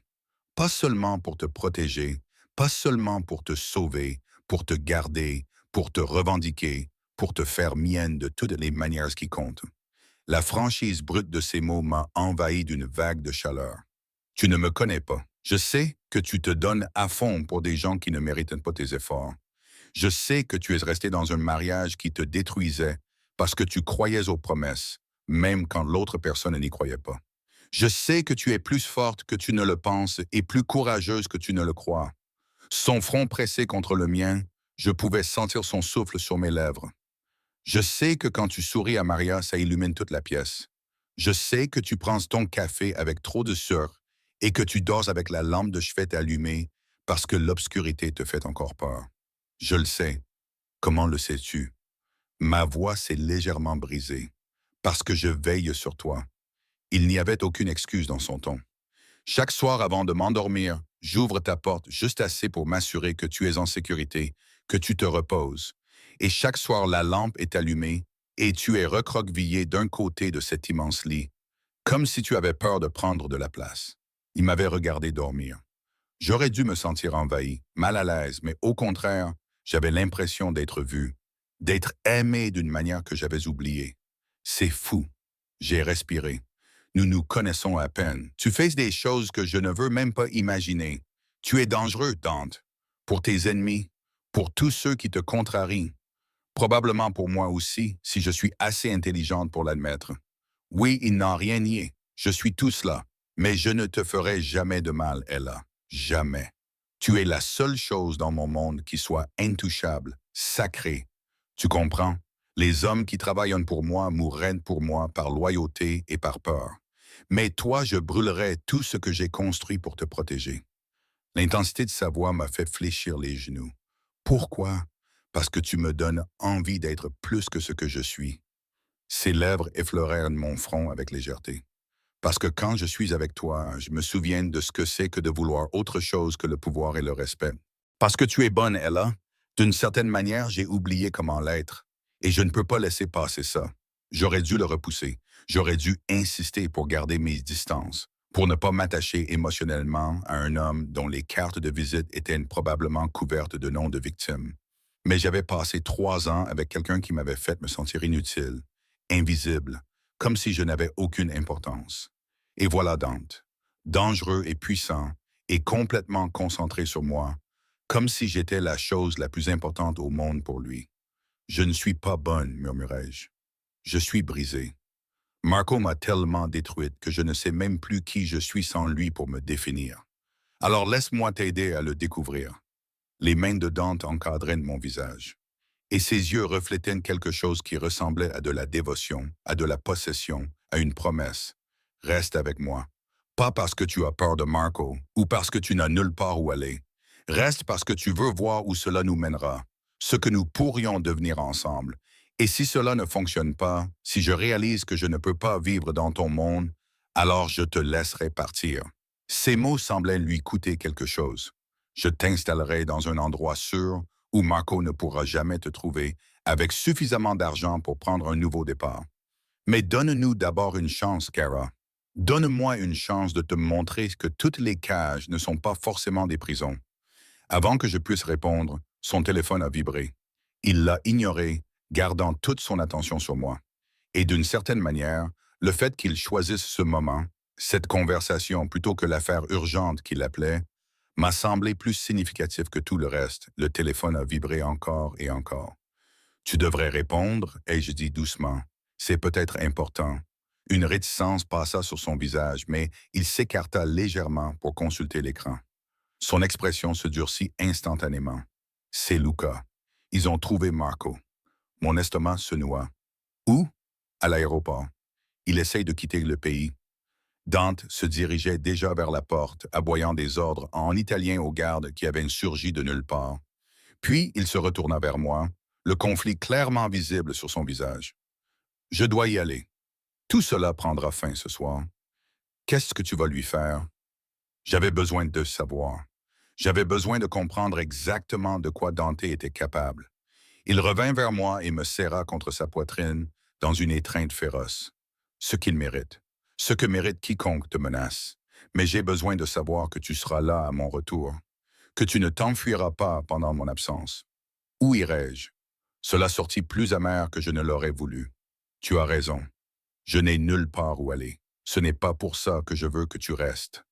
Sa main s'est emmêlée dans mes cheveux, inclinant ma tête en arrière pour que je croise son regard brûlant. Reste parce que tu le veux, que tu nous veux, que tu veux voir ce qui se passe quand quelqu'un te fait passer en premier pour une fois dans ta fichue vie. Puis sa bouche s'est posée sur la mienne. Ce baiser n'avait rien à voir avec ce à quoi je m'attendais. Il n'était ni doux, ni hésitant, ni demandant la permission.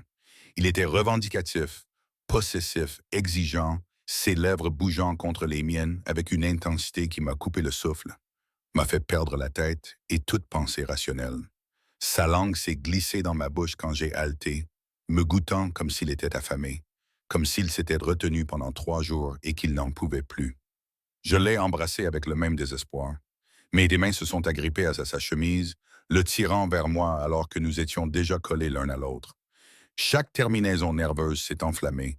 Chaque sensation s'est amplifiée jusqu'à ce que le monde se réduise à cela. Son goût, son toucher, son corps dur contre le mien, sa possession absolue et terrifiante, exactement ce dont j'avais besoin. Quand il s'est enfin retiré, nous étions tous les deux à bout de souffle. Ses yeux étaient noirs de désir. Son contrôle s'effritant visiblement. Reste, m'a-t-il ordonné d'une voix rauque. Promette-moi, je te le promets. Les mots sortirent de ma bouche sans que j'y pense, tirés de quelque part au plus profond de moi, avec sincérité. La satisfaction illumina son visage. Il m'embrassa une fois de plus, rapidement, avec force, possessivement, puis il se força à s'éloigner. Enferme-toi dans ta chambre. N'ouvre la porte à personne d'autre que Maria ou moi. Compris, Dante. Compris. Plus sec cette fois, empreint d'une autorité que je ne pouvais refuser. Oui, bonne fille. Ce compliment me fit ressentir une chaleur inappropriée. Puis il disparut, ses gardes le suivant comme une vague sombre, et je me retrouvais seul dans la bibliothèque, son goût encore sur mes lèvres et la pluie continuant de tomber dehors. Je parvins à rejoindre ma chambre sur des jambes tremblantes, verrouillai la porte comme demandé et m'effondrai sur le lit. Mes doigts touchèrent à mes lèvres, encore picotantes de son baiser, et j'essayais de comprendre ce qui venait de se passer. J'avais promis de rester, promis de donner une chance à cette histoire, quelle qu'elle soit, promis à faire confiance à un homme dont le monde fonctionnait selon des codes et une violence que je ne comprenais pas. Et quelque part dans la ville, Dante traquait Marco avec une intention que je ne voulais pas examiner de trop près. Les heures s'écoulaient lentement. J'essayais de lire, de dormir, de me distraire avec la télévision, n'importe quoi pour arrêter d'imaginer ce qui se passait à l'aéroport, ce que Dante faisait, si Marco allait encore s'échapper et revenir me chercher avec une fureur renouvelée. Vers minuit, j'ai entendu des bruits dans la maison, des voix, des pas, des portes qui se fermaient. Mon cœur s'est mis à battre à toute vitesse tandis que j'écoutais, essayant de déterminer s'il s'agissait d'amis ou d'ennemis, d'une sécurité ou d'une menace. Un léger coup à ma porte m'a fait sursauter. Et là, c'est moi, la voix de Dante, fatigué et rauque. J'ai déverrouillé la porte avec mes doigts tremblants et l'ai ouverte pour le trouver appuyé contre le cadre. Son costume était en désordre, ses jointures meurtries, et il y avait quelque chose de sombre sur sa chemise qui pouvait être du sang, mais ses yeux, lorsqu'ils ont croisé les miens, exprimaient du soulagement et quelque chose de plus profond. C'est fini? Ai-je chuchoté. C'est fini. Il entra dans la pièce et je refermai la porte derrière lui. Marco est en détention, en détention fédérale. Il sera accusé de plusieurs crimes et, grâce à des preuves soigneusement placées et aux témoignages de ses anciens associés, il va passer très longtemps derrière les barreaux. Tu n'as pas... Je ne pus finir ma question. Le tuer? Un sourire fatigué effleura ses lèvres. Non. Même si c'était tentant, la mort aurait été trop facile. Il passera les 20 prochaines années dans une cellule, sachant qu'il a détruit sa propre vie, sachant que tu es en sécurité et que tu t'épanouis sans lui. C'est une punition pire que tout ce que j'aurais pu lui infliger. Un soulagement si puissant m'envahit que mes genoux se dérobèrent sous moi. Dante me rattrapa, me serra contre lui et je enfouis mon visage dans sa poitrine, malgré le sang sur sa chemise, malgré tout ce que la logique me disait que je devais ressentir. Merci, je respirais. Merci de ne pas me rendre responsable de sa mort, de ne pas me faire porter ce poids. Il m'enlaça plus fort. Je te l'ai dit, Kara. Je protège ce qui m'appartient. Cela inclut te protéger de la noirceur de mon monde quand je le peux.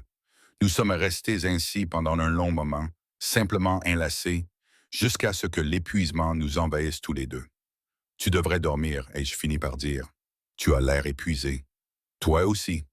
Il m'a regardé avec inquiétude. Tu as mangé? Maria m'a apporté à dîner. J'ai picoré dans mon assiette. Impossible de manger, l'inquiétude me nouait l'estomac. Allez. Il m'a pris la main et m'a conduite vers le lit. Allonge-toi avec moi, juste un moment. Toutes les voix raisonnables dans ma tête me criaient que c'était une mauvaise idée. Mais j'étais tellement fatigué d'écouter les voix raisonnables, tellement fatigué d'être prudente, circonspecte et craintive. Nous nous sommes allongés sur les couvertures, toujours entièrement habillés, et Dante m'a attiré contre sa poitrine, ma tête nichée sous son menton, son cœur battant régulièrement sous mon oreille, et sa main traçant lentement des cercles sur mon dos, à la fois apaisant et possessif. Je pensais ce que j'ai dit tout à l'heure, murmura-t-il dans mes cheveux. Je veux que tu restes, que nous nous donnions une chance. Je sais. Mes doigts se sont agrippés à sa chemise. J'ai peur, Dante. Peur de ce que signifie être avec toi. Peur de ton monde. Peur de faire un autre choix terrible avec un autre homme dangereux. Je ne suis pas Marco. Sa voix s'est durcie. Je ne lèverai jamais la main sur toi. Je ne te rabaisserai jamais. Je ne te ferai jamais sentir inférieur à ce que tu es. Mon monde est dangereux, oui, mais tu y serais protégée, chérie, traitée comme la reine que tu mérites d'être. Reine. Ce mot était à la fois absurde et enivrant. Et si je ne pouvais pas être ce dont tu as besoin? Ma peur la plus profonde s'exprima dans l'obscurité.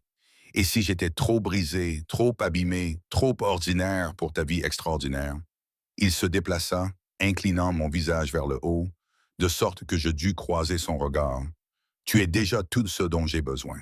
Assez forte pour survivre à ce qui aurait détruit la plupart des gens. Assez courageuse pour continuer quand tout s'est effondré. Assez douce pour rester gentille malgré toutes les raisons d'être amère. Tu n'es pas brisée, Ella. Tu es une survivante. Et les survivants sont les personnes les plus extraordinaires qui soient. Des larmes me brûlaient les yeux. Comment fais-tu cela? Comment me fais-tu croire des choses sur moi-même que je n'ai jamais vues? Parce que je te vois clairement. sans filtre, sans mensonge, sans idées fausses, juste toi tel que tu es. Et tu es magnifique. Ses lèvres effleurèrent mon front. Dors, Cara. Demain, nous commencerons à réfléchir à la suite. Ensemble. Ensemble. Ce mot m'enveloppa comme une promesse, comme un serment, comme le début de quelque chose qui me terrifiait et m'excitait à parts égales. Je fermai les yeux, laissant enfin la fatigue m'emporter, en sécurité dans les bras d'un homme dangereux qui, d'une manière ou d'une autre, me faisait me sentir plus en sécurité que je ne l'avais jamais été. Et pour la première fois en 3 ans, j'ai dormi toute la nuit sans cauchemar, sans peur, sans me réveiller toutes les heures pour vérifier les serrures. Parce que l'homme le plus dangereux que j'avais jamais rencontré avait décidé qu'il me protégerait, et que Dieu vienne en aide à ceux qui n'étaient pas d'accord. 6 mois plus tard, je me tenais devant le miroir de la salle de bain, fixant un test de grossesse avec 2 lignes roses qui semblaient briller dans la douce lumière du matin. Enceinte, ce mot résonnait dans mon esprit, oscillant entre la panique et quelque chose qui ressemblait dangereusement à de la joie. Ma main tremblait tandis que je posais le test sur le comptoir en marbre, pressant ma paume contre mon ventre encore plat, comme si je pouvais sentir la petite vie qui grandissait là. 6 mois depuis l'arrestation de Marco. 6 mois depuis que Dante m'avait revendiqué comme sienne à tous les égards. 6 mois à apprendre à exister dans son monde. Assister à des dîners de famille où sa mère me traitait comme sa fille. Des galas de charité où je me tenais à ses côtés dans des robes de créateur tandis que des hommes dangereux lui témoignaient leur déférence. Des soirées tranquilles à la bibliothèque où il me lisait des histoires en italien, m'enseignant la langue de son enfance. 6 mois à tomber complètement et irrévocablement amoureuse d'un homme qui dirigeait un empire fondé sur la peur, mais qui me traitait comme si j'étais faite d'une matière précieuse et rare. Nous avions été prudents, ou plutôt, je pensais que nous l'avions été. Mais entre la nuit où il m'avait fait l'amour jusqu'à ce que j'en oublie mon propre nom, et le matin où je m'étais réveillé enveloppé dans des draps de soie, son corps courbé protectivement autour du mien, quelque chose avait changé. La protection était devenue secondaire par rapport à la passion. La prudence avait cédé la place au besoin désespéré d'être plus proche, de revendiquer et d'être revendiqué sans barrière. Et maintenant, il y avait cette nouvelle conséquence de la vie et ce cadeau qui grandissait en moi. Et là, la voix de Dante m'appela depuis la chambre. « Carrara, tu vas bien?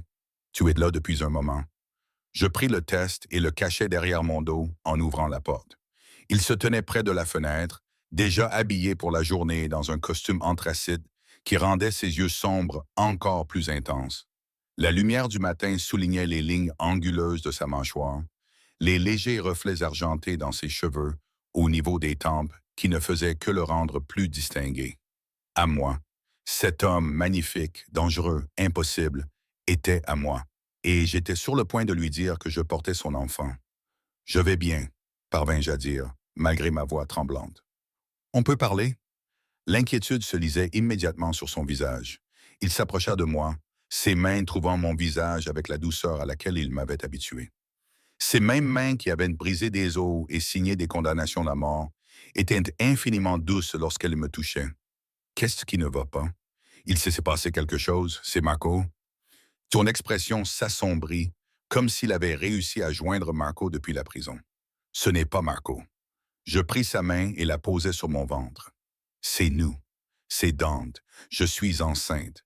Les mots restèrent suspendus entre nous, et je vis une douzaine d'émotions défiler rapidement sur son visage. Le choc, la confusion, puis quelque chose qui ressemblait à de l'émerveillement perça à travers son expression soigneusement contrôlée. « Enceinte, répéta-t-il d'une voix rauque, tu es sûr? » Je lui montrai le test, et nous fixâmes tous les deux ces 2 lignes roses, comme si elles détenaient des réponses à des questions que nous ne savions pas poser. J'ai fait 3 tests, ils sont tous positifs. J'ai rendez-vous chez le médecin cet après-midi pour confirmer, mais je scrutais désespérément son visage, essayant de lire sa réaction. « Dis quelque chose, s'il te plaît. » Au lieu de parler, il s'est agenouillé devant moi. Ses mains ont enserré ma taille, son front s'est appuyé contre mon ventre avec une révérence qui m'a coupé le souffle. J'ai senti ses épaules trembler légèrement. Et avec stupéfaction, j'ai réalisé qu'il était bouleversé, peut-être même au bord des larmes. Cet homme qui affrontait ses ennemis sans broncher, qui dirigeait un empire avec un calcul froid, déstabilisé par la nouvelle d'un enfant. Dante, j'ai passé mes doigts dans ses cheveux, inquiète. Je n'aurais jamais pensé. Sa voix était étouffée contre ma peau. Après Sophia, après ce qui lui était arrivé, je m'étais promis de ne jamais prendre ce risque, de ne jamais faire entrer d'enfants dans mon monde, de ne jamais les exposer aux dangers, aux menaces, à la peur constante. Il s'est reculé, me regardant avec des yeux brillants d'émotions contenues. Mais avec toi, je veux tout. Je veux cet enfant. Je veux une famille. Je veux me réveiller chaque matin en sachant que tu es mienne et que nous avons créé quelque chose de magnifique ensemble malgré toute cette noirceur. Un tel soulagement m'envahit que je faillis m'effondrer. J'avais tellement peur que tu sois en colère ou que tu ne veuilles jamais de moi. Il se leva et m'attira contre lui avec une possessivité féroce. N'y pense même pas. Tu comprends? Cet enfant, notre enfant, est un cadeau. Un cadeau que je ne mérite pas, mais que je passerai chaque jour de ma vie à protéger. Sa main s'est posée sur mon ventre, protectrice et possessive. Vous êtes tous les deux à moi maintenant, et que Dieu aide quiconque menacera ma famille. Le mot famille s'est enroulé autour de mon cœur, le serrant fort. J'avais perdu ma famille il y a des années. Mes parents étaient une partie, je n'avais pas de frères et sœurs, j'étais seul au monde jusqu'à l'arrivée de Marco, et cela avait été une forme d'isolement à part entière.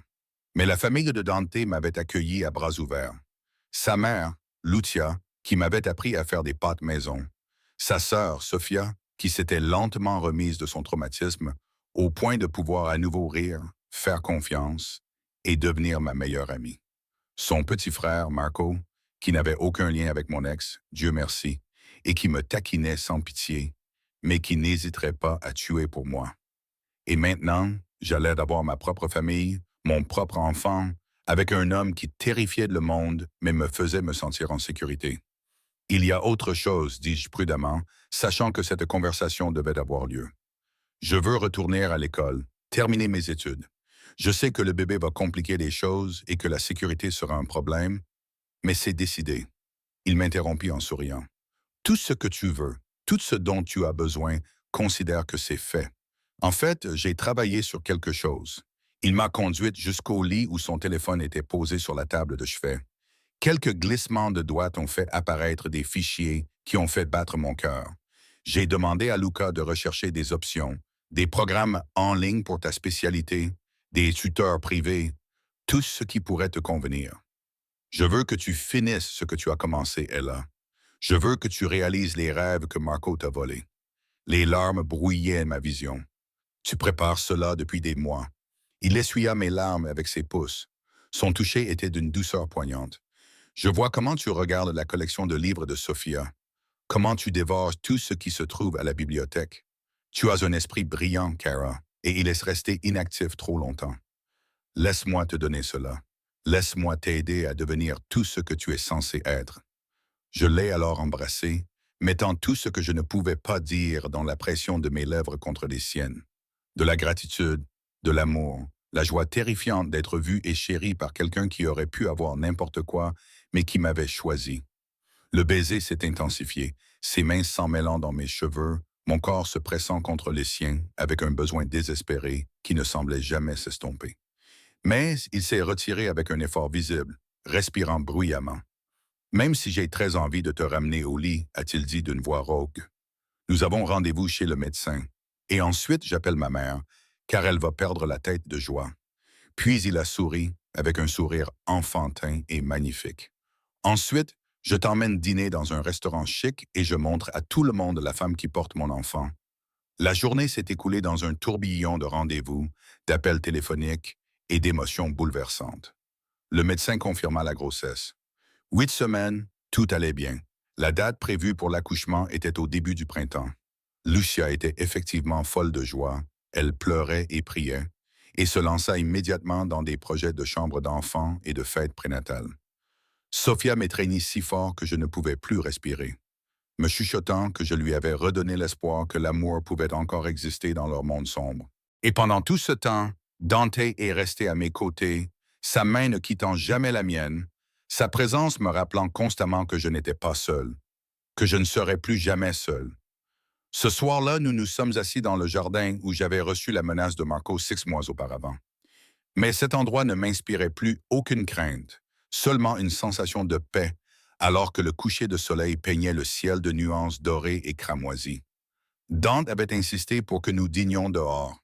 Des bougies et du vin pour lui, du jus pétillant pour moi, la cuisine de Maria à son meilleur. J'ai quelque chose pour toi, m'a dit Dante pendant que Maria débarrassait de nos assiettes. Il a sorti une petite boîte en velours de sa poche et mon cœur s'est arrêté. Dante, laisse-moi faire ça correctement. Il a glissé de sa chaise et s'est agenouillé à côté de moi dans l'herbe, sans se soucier de son costume coûteux.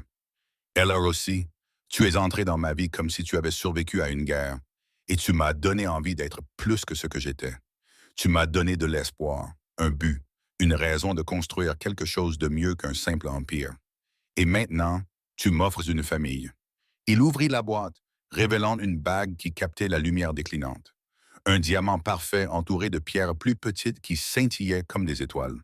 Épouse-moi, non pas parce que tu as besoin de ma protection ou parce que tu portes mon enfant, mais parce que tu m'aimes comme je t'aime, complètement, inconditionnellement, malgré toutes les raisons qui devraient nous empêcher d'être ensemble. Des larmes coulaient sur mon visage. Tu m'aimes, Toro mio. Je t'aime depuis le moment où tu as choisi le vin pour accompagner l'Osabuco et où tu m'as regardé comme si j'étais un homme et non un monstre. Sa voix était rauque d'émotion.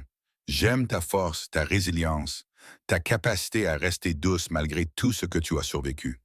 J'aime me réveiller à tes côtés. J'aime la façon dont tu fredonnes pendant que tu cuisines.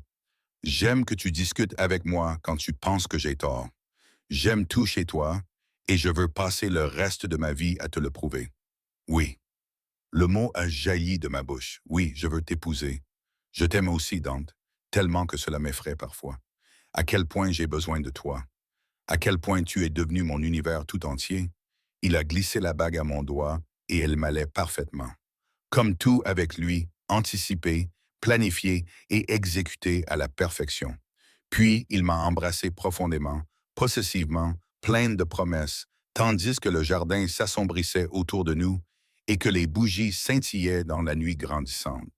Nous avons fait l'amour cette nuit-là avec une nouvelle tendresse, une nouvelle révérence, ses mains parcourant mon corps comme s'il mémorisait chaque courbe, chaque réaction. Et quand je me suis effondré sous lui, criant son nom dans l'obscurité de notre chambre, il m'a suivi, mon nom sur les lèvres comme une prière. Après, allongé enlacé dans la soie, sa main posée sur mon ventre, où grandissait notre enfant. Je me suis enfin senti complète. Les morceaux brisés que Marco avait laissés derrière lui avaient été réassemblés en quelque chose de nouveau, de plus fort. Je ne regrette rien, m'a murmuré Dante dans les cheveux à propos de mon choix de cette vie, de ce monde. Moi, je regrette seulement de ne pas t'avoir trouvé plus tôt. J'ai penché la tête pour croiser son regard sombre. Tu m'as sauvé, Dante, de Marco, de moi-même, d'une vie où je survivais au lieu de vivre. Non, Cara. Il embrassa mon front, mes paupières, mes lèvres. Nous nous sommes sauvés mutuellement. Je devenais quelque chose de froid, d'inhumain. Je me perdais dans les ténèbres. Tu m'as rappelé ce que c'est que d'espérer, d'aimer, de vouloir plus que le pouvoir et le respect. Tu m'as rendu mon humanité. 3 mois plus tard, nous nous sommes mariés dans la chapelle de sa famille lors d'une petite cérémonie en présence de nos proches. Je portais une robe en soie ivoire et tenais des roses de notre jardin. Sophia était ma demoiselle d'honneur et a pleuré pendant toute la cérémonie. Dante était magnifique dans son smoking sur mesure, et quand il a soulevé mon voile, l'amour dans ses yeux m'a coupé le souffle. Mia Moli, m'a-t-il murmuré lorsque nous avons échangé nos alliances. Ma femme. Mio marito, lui ai-je murmuré en retour. Mon mari. La réception était somptueuse. Le monde de Dante l'exigeait. Mais tard dans la soirée, il m'a emmené dans le jardin, à l'endroit même où il m'avait demandé en mariage, où des guirlandes lumineuses scintillaient désormais au-dessus de nos têtes et où la musique s'échappait de la maison. Danse avec moi, m'a-t-il dit en me prenant dans ses bras. Nous nous sommes balancés ensemble, ma tête posée sur sa poitrine, sa main protectrice sur mon ventre qui s'arrondissait. J'étais enceinte de 5 mois. Cela commençait à se voir, et je portais l'avenir que nous avions créé ensemble. Merci, ai-je murmuré. De m'avoir donné cela, de m'avoir tout donné. Elle a, regarde-moi, je l'ai fait, me noyant dans ses yeux sombres qui reflétaient une dévotion absolue. Tu m'as tout donné. Un but, une famille, l'amour, tout ce qui compte. Mon empire, mon entreprise, ma réputation. Rien de tout cela n'a d'importance comparé à cela. Comparé à toi, tu es mon monde, Cara. Toi et ce bébé. Tout le reste n'est que détail. Je l'ai embrassé alors que les étoiles apparaissaient au-dessus de nos têtes, que la musique jouait, que notre avenir s'étendait devant nous, brillant et plein de promesses, malgré l'obscurité qui toucherait toujours les limites de son monde. Parce que nous nous étions trouvés dans les décombres de mon mariage brisé et de sa vie soigneusement contrôlée. Nous nous étions choisis malgré toutes les raisons logiques de ne pas le faire, et ensemble, nous avions construit quelque chose de magnifique à partir de morceaux brisés et de circonstances dangereuses. 4 mois plus tard, j'ai donné naissance à une fille qui avait les yeux sombres de son père et mon sourire. Dante la tenait dans ses mains tremblantes, les larmes coulant sans honte sur son visage, et je l'ai regardé se transformer complètement. Le redoutable chef de la mafia est devenu un homme, un mari, un père, quelqu'un capable d'une douceur extraordinaire malgré ses mains qui avaient commis des actes violents. Nous l'avons appelée Sophia Lockyer, en hommage aux femmes qui m'avaient accueilli dans leur famille et m'avaient appris que l'amour pouvait exister même dans les endroits les plus sombres. Et tandis que je regardais Dante bercer notre fille pour l'endormir, lui chantant doucement des berceuses italiennes, alors que la lumière de l'aube filtrait à travers les fenêtres de la chambre d'enfant, je savais avec une certitude absolue que j'avais fait le bon choix cette nuit pluvieuse, 6 mois auparavant. J'avais quitté un mariage brisé pour me lancer dans quelque chose de bien plus dangereux, de bien plus intense, de bien plus réel que tout ce que j'avais connu auparavant. J'étais tombée amoureuse de l'obscurité et j'avais trouvé la lumière. J'avais donné mon cœur à un monstre et découvert qu'il n'était qu'un homme qui m'aimait avec une férocité qui avait réécrit ma conception de l'amour. Et je n'avais jamais été aussi heureuse.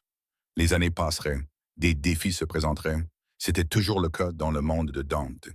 Il y aurait des menaces, des dangers, des moments où la peur me serrerait la gorge. Mais nous affronterions tout cela ensemble. Son empire s'agrandirait. Notre famille s'agrandirait. 2 autres enfants naîtraient dans les années qui suivraient, un garçon et une autre fille, remplissant notre maison de rire, de chaos et de joie. Mais ce premier matin, en le regardant avec notre fille, en me sentant comblé d'une manière que je n'aurais jamais imaginé possible, j'ai compris ce qu'il voulait dire il y a quelques mois dans la bibliothèque. Toutes les cages ne sont pas forcément des prisons. Certaines sont comme un foyer. Certaines sont comme l'amour. Certaines ressemblent au début de tout ce dont vous ne saviez pas avoir besoin. Et alors que la petite main de Sophia enserrait le doigt de Dante, qu'il me regardait avec émerveillement, que la lumière du matin baignait notre famille de nuances dorées et prometteuses, je savais que j'avais trouvé ma place. Dans les bras d'un homme dangereux qui avait choisi d'être doux, au cœur d'un monde sombre qui recelait une lumière inattendue, dans un amour qui nous avait sauvés tous les deux.